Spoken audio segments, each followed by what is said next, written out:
Hello students, welcome to my YouTube channel. Students, आज का ये जो वीडियो है उसमें स्पेशली जो बीआरएफ ओके और फिर अकाउंट्स और फिर ऑडिट, ठीक है, इस पेपर के अंदर सेमेस्टर 6 का जो भी एग्ज़ाम हुआ वीएनएसयू का, उसमें पेपर के अंदर बहुत जगह पर मैंने जब बारीकी से देखा, मतलब एकदम डिटेल में जब पढ़ा, तब पता चला कि काफ़ी सारी गलतियां हैं।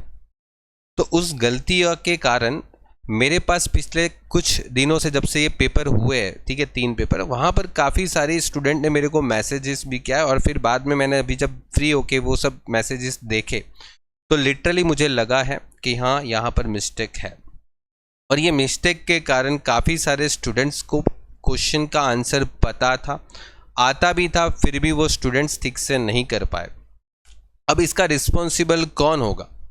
ठीक है, अब मैं यहाँ पर किसी की गलती नहीं गिनवा रहा हूँ, बस मैं यहाँ पर सिर्फ मेरा ओपिनियन रख रहा हूँ कि हाँ, यहाँ पर अगर इस वर्ड के जगह पर ये वर्ड होता तो मेरे ख्याल से स्टूडेंट्स को पता होता कि ये आंसर क्या होता। ठीक है, तो चलिए एक बार सबसे पहले मैं देख लेता हूँ कि ऑडिट के पेपर में यूनिवर्सिटी ने क्या क्या मिस्टेक किया। तो देखो, ऑडिट के पेपर में जो एमसीक्यू था उसमें जनरली कोई मिस्टेक नहीं था, मैंने सब कुछ देख लिया एक बार। लेकिन दूसरा एक सबसे खास बात, यहाँ पर जो मिस्टेक है वो, अब ये मिस्टेक है या नहीं है वो आप अपने हिसाब से खुद तय कर लो, क्योंकि अगर देखा जाए तो कर्तव्य भंगनी जवाबदारी એટલે શું ગુજરાતીમાં લખેલું છે। હવે ગુજરાતી મીડિયમના જે સ્ટુડન્ટ છે તેને તો ખબર જ છે કર્તવ્ય ભંગની જવાબદારી એટલે શું, बट इंग्लिश में अगर सही तरीके से लिखा होता तो वो लिखना होना चाहिए था what is a liability for misfeasance. अगर ये लिखते ना तो मेरे ख्याल से हर स्टूडेंट्स को पता था, क्योंकि ये मैंने मेरे लेक्चर में भी पढ़ाया था और ये सबको पता भी होगा जो पढ़ के गए होंगे स्टूडेंट्स। लेकिन यहाँ पर कुछ स्टूडेंट्स का जो इंग्लिश मीडियम के हैं स्पेशली, उनको पता ही नहीं चला कि ये क्या लिखा है, ट्रॉट लिखा। ठीक है, तो हो सकता है इसके जगह पर सही वर्ड यूज़ करते मिसफिजेंस, जो बुक्स में भी मिसफिजेंस है। अब ऐसा बोल नहीं सकते कि मिसफिजेंस के जगह ट्रॉट लायबिलिटी भी लिख ले तो चलेगा, तो मेरे ख्याल से नहीं चलना चाहिए। ठीक है, ये मेरा ओपिनियन है, बिकॉज ये गलती है, मानता हूँ मैं। ठीक है, ये गलती है। अब एक बार आप अपने कॉलेज प्रोफेसर है उनको भी एक बार पूछ सकते हैं इस बारे में। फिर उसके बाद अगर यहाँ पर देखें तो सबसे बड़ी गलती ये था, व्हाट इज एक्सप्लोरेशन लिख दिया। ठीक है, एक्सप्लोरेशन नहीं होना चाहिए, एक्चुअली यहाँ पर होना चाहिए व्हाट इज इन्वेस्टिगेशन। ठीक है, ये सब स्टूडेंट को पता था, इन्वेस्टिगेशन तो सब पढ़ के गए थे, सबको डेफिनेशन भी पता था, उसका मीनिंग भी पता था, फिर भी ये चौथा नंबर का जो क्वेश्चन था वो काफ़ी सारे स्टूडेंट्स का मिस्टेक तो नहीं बोलूँगा क्योंकि ऑप्शन था, लेकिन स्टूडेंट्स ऑप्शन का करेंगे क्या? हमें पता है कि 8 में से 4 क्वेश्चन लिखने हैं, लेकिन 2 क्वेश्चन तो यूनिवर्सिटी ने खुद गलत प्रिंट कर दिए इंग्लिश मीडियम के स्टूडेंट्स के लिए। ठीक है, अब देखो, मैं ये वीडियो बना रहा हूँ, यहाँ पर हो सकता है कि किसी को अच्छा लगे, किसी को ना लगे, लेकिन मेरा कर्तव्य था कि ये मैं एक बार आपको बता दूँ। ठीक है, क्योंकि ये गलती है जिसके कारण स्टूडेंट्स को पता था फिर भी ये चीज़ नहीं कर पाए वो लोग। कुछ स्टूडेंट को पता था, गुजराती इंग्लिश पढ़ के जाते हैं उनको, लेकिन जिसको इंग्लिश ही पता है, गुजराती पता ही नहीं है, गुजराती पढ़ना ही नहीं आता, वो स्टूडेंट क्या करेगा? ठीक है, उसके बाद एक और गलती है जो यहाँ पर सबसे बड़ी गलती, ये तो मैं बोलूँगा बहुत बड़ी गलती हो गई, क्योंकि ये क्वेश्चन बहुत इजी था। गुजराती में अगर बोले तो करवेरा ऑडिट कोणे करावू पड़े। ठीक है, अब उसका सही ट्रांसलेशन क्या होना चाहिए, ध्यान से समझो, who is required to conduct the tax audit, ये उसका सही ट्रांसलेशन होता। लेकिन ये जो ट्रांसलेशन उन्होंने जो किया है, Who should conduct the tax audit, अगर इसका आंसर होता ना तो आएगा चार्टर्ड अकाउंटेंट, सीए। सीए जो है वही कंडक्ट करेगा ना टैक्स ऑडिट। टैक्स ऑडिट तो सीए के अलावा कोई नहीं कर सकता, ये हमने हमारे लेक्चर में भी पढ़ाया था। और ये भी पढ़ाया था कि who is required to conduct the tax audit, actually पूछा गुजराती मीडियम में ये है। ठीक है, पूछा गुजराती मीडियम में ये है। ओके, ये बात ध्यान से समझो। अब इसके बाद भी अगर मैं बताऊं तो गुजराती मीडियम के अंदर भी काफ़ी सारे स्टूडेंट्स हैं जो कंफ्यूज थे कि इसमें क्या लिखना था, और वो कंफ्यूजन का एक मेन रीज़न था गुजराती मीडियम के स्टूडेंट्स की बात बताऊं तो गुजराती मीडियम के जो स्टूडेंट थे वो इसमें क्या लिखना था, तो ऑडिट किसको करवाना चाहिए, तो जिस व्यक्ति का जो टर्नओवर है, ठीक है, वो टर्नओवर पे बात आ जाती है।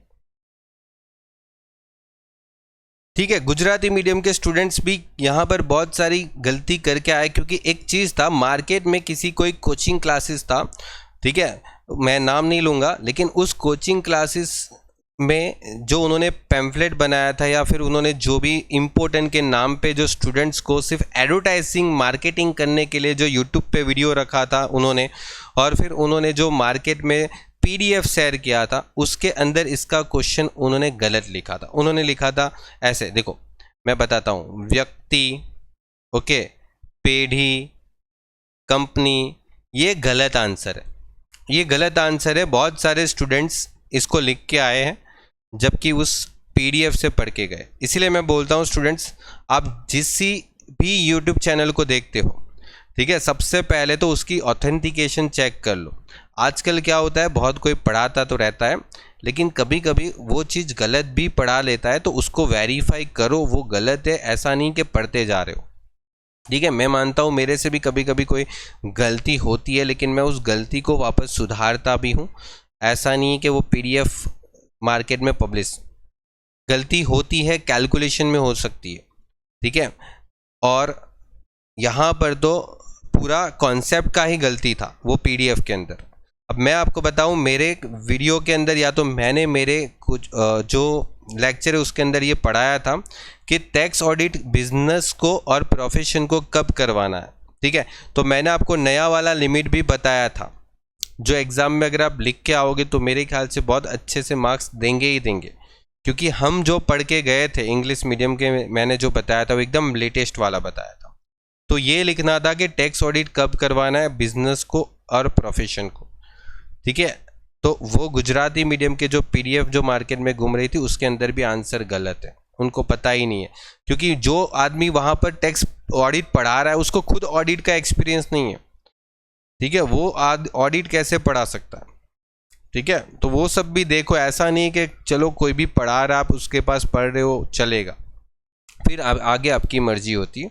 लॉजिकली पढ़ो, और ऐसा नहीं है कि बस सिर्फ आके कोई रीड कर जाता है उसका मतलब वो पढ़ा दे रहा है आपको, बस आप खुश हो जाओ। अब उसके बाद आगे बढ़ते हैं, यहाँ पर एक है जो और एक 6 मार्क्स के क्वेश्चन के अंदर यूनिवर्सिटी ने बहुत बड़ी गलती किया है, एक्सप्लोरेशन लिख दिया। State the point to be consider while the investigation, ये पॉइंट भी सभी स्टूडेंट्स पढ़ के गए थे, लेकिन ये एक्सप्लोरेशन लिख के यूनिवर्सिटी ने पूरा डाइवर्ट कर दिया स्टूडेंट्स को। और इस चक्कर में पता है ऐसा हो गया ना कि जिस स्टूडेंट्स को ये 7 मार्क का क्वेश्चन आता था, वो ये क्वेश्चन भी जिसको आता था वो बेचारे उस क्वेश्चन को छोड़ दिया, क्योंकि उसको सेकंड क्वेश्चन नहीं आता था, बिकॉज ऑफ एक्सप्लोरेशन लिखा था यूनिवर्सिटी, ठीक है। उसके बाद अगर मैं बात करूं तो यहाँ पर वैसे कोई गलती नहीं थी, ये बहुत इंपॉर्टेंट और बहुत अच्छा क्वेश्चन था, मैंने बताया भी था, और करके गए होंगे उनका फ़ायदा हुआ। यहाँ पर भी ये कोई प्रॉब्लम नहीं था, ठीक है, पूरा सही क्वेश्चन है। अब ये जो क्वेश्चन है वो किसी के मतलब बोल सकते हैं कि हाँ इसके ऑप्शन में ये तो था ही, लेकिन क्या हो सकता है, ऑप्शन दिया है तो ये ऑप्शन भी तो किसी को दोनों आ सकता था, क्योंकि ये क्वेश्चन हो सकता है किसी ने पढ़ के नहीं गया हो तो वो नहीं लिखेगा, ठीक है। तो गलती थी, मैं भी मानता हूँ, ठीक है। अब उसमें मैं भी क्या कर सकता हूँ, बस मैं सिर्फ यहाँ पर आपको बता सकता हूँ। उसके बाद एक और छोटी सी गलती थी, जो सबसे इजी क्वेश्चन यूनिवर्सिटी ने पूछा था वो ये था, advantage of due diligence. Due diligence लिख दिया, ड्यू डिलिजेंस नहीं आना चाहिए, बिकॉज गुजराती में है पड़तर ऑडिट ना फायदा, तो एडवांटेजेस ऑफ कॉस्ट ऑडिट आना चाहिए, ये गलती। दूसरी एक गलती है जो शायद स्टूडेंट को समझ में तो आ जाएगा, लेकिन यार सही वर्ड, ऑडिट का सही वर्ड यूज़ करो आप। मैं वही बोलता हूँ कि अगर आप जब भी पेपर टाइप करते हो तो यार ऑडिट का एक प्रॉपर सही वर्ड है वो यूज़ करो। यहाँ पर आप कोई गुजराती, इंग्लिश, हिंदी का कोई लैंग्वेज का एग्ज़ाम नहीं ले रहे हो, आप एक प्रॉपर वर्ड मेरे ख्याल से यूज़ कर सकते हो, जहाँ पर खामी वारो अहवाल અને खामी रहित अहवाल। ओके चलो, इसका इंग्लिश में ट्रांसलेशन होना चाहिए qualify report and non qualify report, या तो अनक्वालिफाई रिपोर्ट। यहाँ पर नॉन के जगह अनक्वालिफाई रिपोर्ट भी लिखते हैं, जनरली आपके बुक्स में अनक्वालिफाई रिपोर्ट है। ओके तो ये होना चाहिए। ओके लेकिन उन्होंने लिखा डिफेक्टिव रिपोर्ट और नॉन डिफेक्टिव रिपोर्ट, ठीक है समझ में आ जाता है, लेकिन बुक्स में जो वर्ड था ना, बुक्स में जो वर्ड था, जो रेगुलरली आप सीए के आईसीआई के बुक्स देख दो, आईसीआई का बुक्स देख लो, उसमें भी यही वर्ड यूज करते हैं रिपोर्ट के लिए। और दूसरा है डिस्ट्रीब्यूटेबल प्रॉफिट, वैसे यहाँ पर एक स्टैंडर्ड वर्ड यूज करना चाहिए डिविजिबल प्रॉफिट।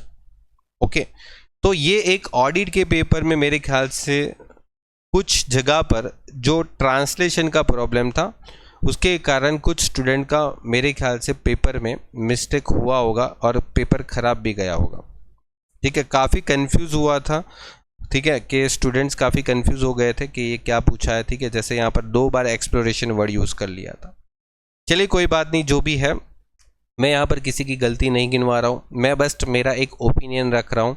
ठीक है, दूसरी एक बात है कि यहाँ पर अकाउंट्स के पेपर में काफ़ी सारे स्टूडेंट्स मेरे को इसके सॉल्यूशन जब मैंने यूट्यूब पे करवाया था तो मेरे को बोला था कि सर ये आपका गलत है, ये आपका गलत है। लेकिन मैं उन स्टूडेंट्स को बस इतना ही कहना चाहता हूँ कि मैंने गलती नहीं किया है, मैंने यहाँ पर बस कोई एक तरीके से क्वेश्चन को फटाफट से उस टाइम पे सॉल्व किया था। ठीक है, मैंने बस उस टाइम पे फटाफट आपको सॉल्यूशन प्रोवाइड करने के लिए सॉल्व किया था, और मैंने जो सॉल्यूशन किया था वो एज पर द यूनिट्स के बेसिस पे किया था। अब यहाँ पर यूनिवर्सिटी की क्या गलती है वो भी एक बार बता देता हूँ। देखो, आप खुद देखो कि ये कितने यूनिट का प्रोडक्शन हुआ, 60% के हिसाब से 10,500। मतलब मैंने आपको सिखाया था कि जब आप इसको डिवाइड कर देते हो, जैसे 10,500 डिवाइड बाई 60%, तो यहाँ पर 10,500 को अगर 60% से डिवाइड कर देते हो तो आपको 17,500 जो है ना वो आपको यूनिट्स मिलेगा। डेट इज़ 100% लेवल, ये 100% कैपेसिटी लेवल होगी। तो जब आप 100% पे 17,500 यूनिट बना रहे हो तो 90% के ऊपर 17,500 इंटू 90% करो, 17,500 इंटू 90%, तो वो आना चाहिए 17,550। बात आ रही है समझ में? जबकि उनका ये वाला मिस्टेक है।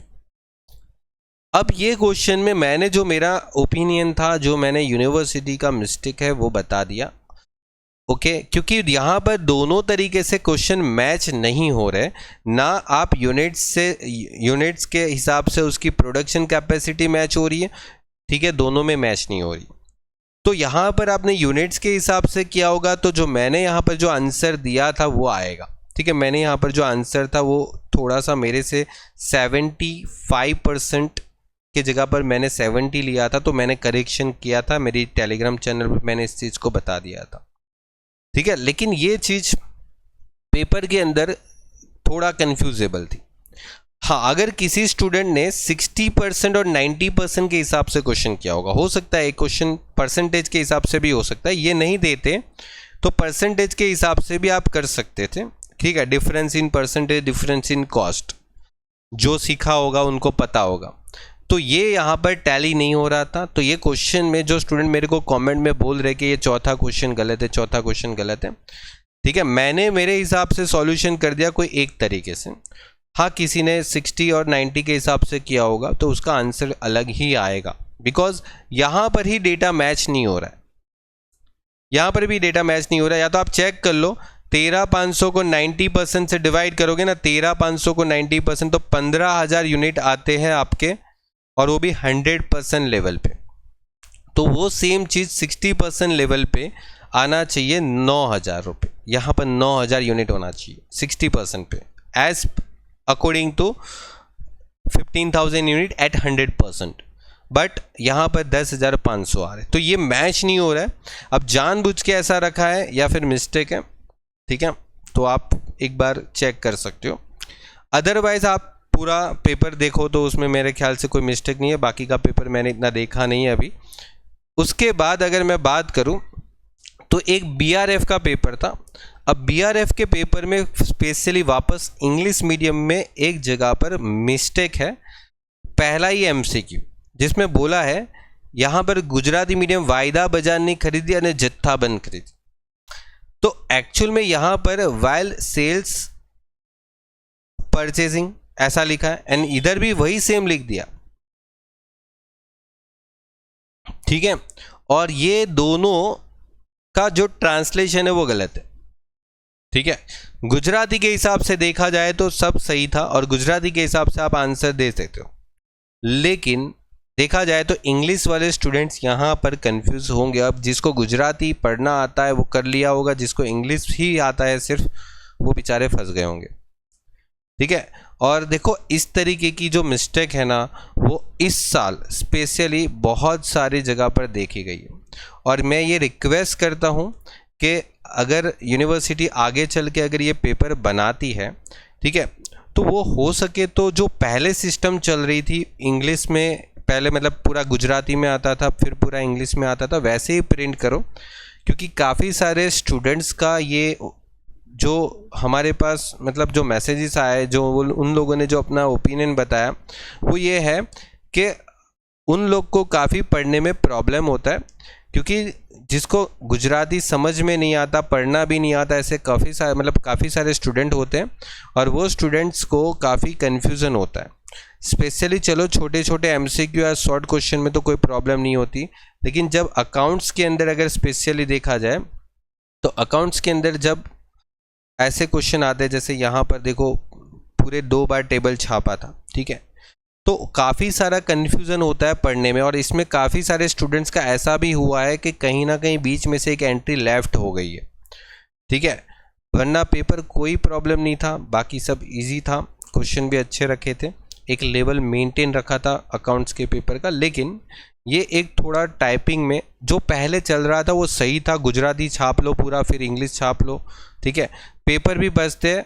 और मेरे ख्याल से यहाँ पर पेपर भी ज़्यादा गए, ठीक है, ऑलमोस्ट कई बार देखा है कि बहुत ज़्यादा ही पेपर कंज्यूम हुए हैं जहाँ पर उतना नहीं होना चाहिए था। तो ये भी एक है। अब देखो ये जो पूरे वीडियो है उसमें मैंने सिर्फ मेरा ओपिनियन ही रखा है, मैं यहाँ पर किसी की गलती गिनवाने नहीं आया हूँ। बस काफ़ी सारे स्टूडेंट्स पिछले 3-4 दिन से मेरे को कंटिन्यूसली मैसेज कर रहे हैं कि ऑडिट के पेपर में ये क्या था, ये क्या था, वो क्या था, तो उसके कारण मैंने ये वीडियो बनाया। ओके, चलिए गुड बाय और टेक केयर, आगे मिलते हैं, गुड बाय।